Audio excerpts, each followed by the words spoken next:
नमस्कार, स्वागत है आपका सच द रियलिटी में। मैं आपके साथ तिशा जैन। आइए साथ में नजर डाल लेते हैं आज की 10 बड़ी खबरों पर। गुवाहाटी में जुबिन गर्ग की मौत की जांच के दौरान असम एसोसिएशन सिंगापुर के वरिष्ठ सदस्यों के खिलाफ एफआईआर दर्ज की गई है।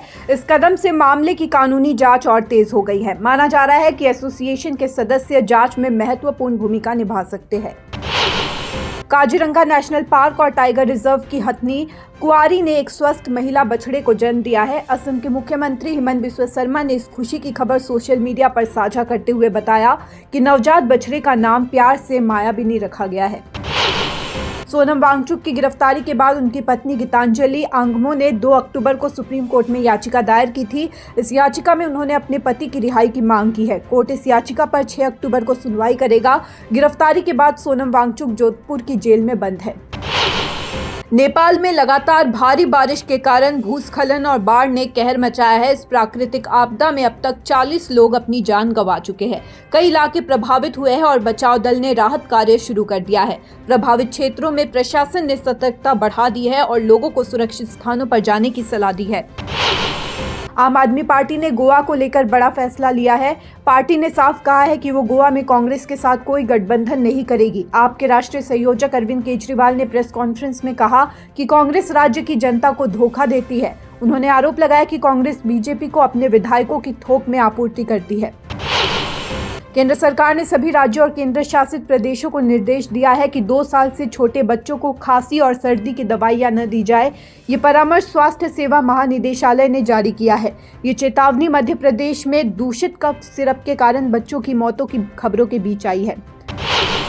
मणिपुर में फरवरी 2025 से राष्ट्रपति शासन लागू है। ये तब हुआ जब तत्कालीन मुख्यमंत्री एन बीरेन सिंह ने 9 फरवरी को इस्तीफा दे दिया था। उनके इस्तीफे के बाद राज्य में कोई सरकार नहीं बन पाई थी। अब राज्य में सरकार बनाने को लेकर फिर हलचल शुरू हो गई है। कई नेता दिल्ली पहुंच रहे हैं, जबकि राज्यपाल पहले से ही दिल्ली में मौजूद है। राष्ट्रपति शासन को 7 महीने से अधिक समय हो चुका है।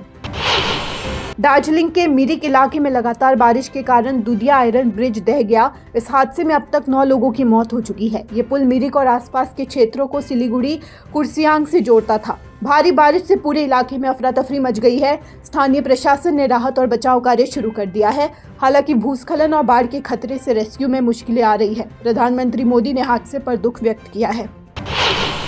ब्रिटेन के प्रधानमंत्री कीर स्टारमर अगले सप्ताह 8 अक्टूबर से भारत का 2 दिन का दौरा करेंगे। ये उनका भारत का पहला आधिकारिक दौरा होगा। इस दौरान वे प्रधानमंत्री नरेंद्र मोदी से मुलाकात करेंगे।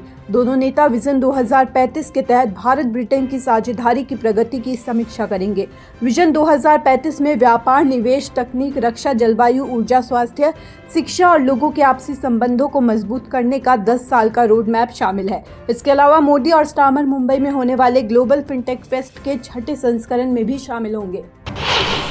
बोडोलैंड पीपल्स फ्रंट के अध्यक्ष हग्रामा मोहिलारी ने रविवार को कोकराझार जिले में बोडोलैंड टेरिटोरियल काउंसिल के मुख्य कार्यकारी सदस्य के रूप में शपथ ली। पूर्व मंत्री रिहोन देमरी ने उप प्रमुख के रूप में शपथ ग्रहण की। शपथ ग्रहण समारोह बोडोलैंड सचिवालय मैदान में बारिश के बीच आयोजित हुआ। इस मौके पर राज्यपाल लक्ष्मण प्रसाद आचार्य और मुख्यमंत्री हिमंत बिस्वा शर्मा भी मौजूद रहे। বিয়া জন্মদিন বা আপোনাৰ যিকোনো বিশেষ অনুষ্ঠানৰ বাবে ওয়ান ষ্টপ সলিউশন এম্বিয়েন্স বেংকুৱেটছ আপোনাৰ প্ৰতিটো অনুষ্ঠানৰ বাবে এটাই শ্ৰেষ্ঠ স্থান। গুৱাহাটীজ ফাইনেষ্ট এণ্ড লাক্সাৰিয়াছ বেংকুৱেট হল ambience বেংকুৱেটছ, perfect for every celebration. For booking, contact 7099013417 or visit 5th floor above Reliance Centro, RG Burwa Road, Guwahati.